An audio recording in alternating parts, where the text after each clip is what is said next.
Journaling is a personal journey, and choosing the right notebook can make all the difference. Whether you're just starting out or looking to try something new, there's a perfect notebook for everyone. Hi, I'm Tammy. Today we're exploring a variety of notebooks, from affordable finds to high-end favorites, to help you find the perfect fit for your journaling practice. Now, let's get started.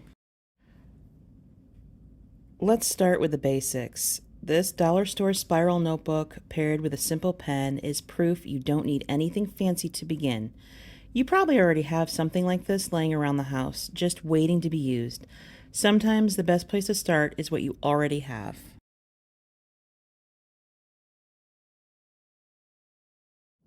Composition books are a familiar favorite. They're affordable and versatile with plenty of space for writing. Here is a mini Happy Planner notebook with dot grid pages. This is compact and lightweight. It's a great option for on-the-go journaling. The dot grid gives you flexibility to write, draw, or organize your thoughts however you like. Now, this simple yellow A5 line journal is something I got on Amazon. It's another affordable option. Its compact size makes it easy to carry around, and the lined pages provide structure for daily reflections, lists, and creative writing. This compact little book is an A6 Stology, and you can see it features a subtle grid layout. This is perfect for on the go or if you're intimidated by big pages. And don't overlook planners as journals. This Katie Daisy planner is a perfect example. First off, it's extremely affordable. I think I got this on Amazon for less than $10. And it already provides structure here. You can use the weekly section to write small entries. It's perfect if you're just getting started and you're intimidated by bigger pages. You can also use the monthly layout to write small things, memories, gratitude, different things like that. And this particular planner has note sections throughout, as well as this little pocket, which if you had, say, index cards or stick-it notes or something like that, you could always include it back here. As you can see, there are many options available. So it's up to you to decide if you like dot grid or lined, if you want a bigger journal or a smaller one. I mean, you could even get a bigger journal like this and just section it. You don't have to use the whole page. You can do 3 journal entries horizontally, or you could just do quarter of a page, just 2 lines, and you have 4 entries here. That would obviously extend the life of your journal if that's something you want to do.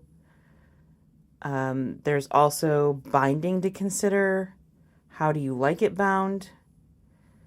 And then there's always what do you write in it, which is why I decided to add these 2 journals into this. These are both guided journals from the Happy Planner, although you can get guided journals from other brands as well. These are just 2 I have already. This particular one is for gratitude, and it sections out the page for different entries. They're undated, so there's no pressure of having to do it every day, but there's 2 here on each page, as well as a spot to do reflections for the month. And this is a good option if you're somebody who wants to get into journaling, but maybe you're just not sure where to start or what to write. There are, of course, many prompts online, and you can look them up, but this is just another option I wanted to give you to consider. This particular one is for goals. Happy Planner comes out with these guided journals on the regular, like I think there's some on their website right now, and I believe they've even started bound guided journals as well. That's something you'll have to go to their website to check out. But this particular one is for goals. You have your habit trackers, also undated, and you get different prompts for each day, something to consider.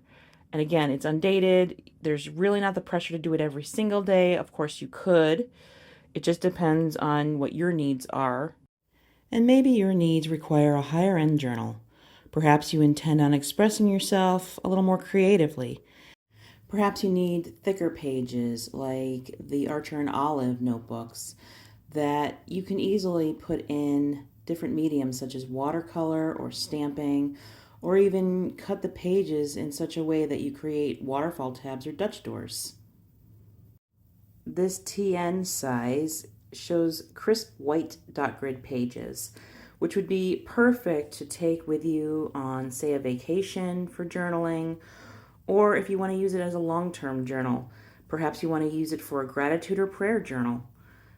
Compared to this B5 size, which is much larger and also shows craft dot grid paper, this one perhaps could last a lot longer, and it could be great for more artistic journaling.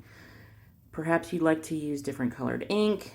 I know the color white really pops on the darker colored papers, but I'm just trying to show you different options. Archer and Olive is by no means the only higher end journal. You have many to choose from. I'm just sharing what I personally have experience with. No matter what journal you choose or how much time you have, the most important step is simply starting. And remember to let go of excuses. If you don't have time, just focus on one line a day, or give yourself 2 minutes to just reflect on your day or your emotions. If you're intimidated by a blank page, write something that you're grateful for. Do not overthink journaling. It doesn't have to be complicated. Let me know in the comments, what journal are you thinking of trying? Or if you already journal, what's one tip you'd like to share with somebody else who could be new to journaling? Let's continue to encourage one another. Let's make 2025 the year that we hit our goals. And if one of your goals is to start journaling, then I hope that you will consider subscribing to allow me to encourage you along the way. Thanks so much for watching today. Bye for now.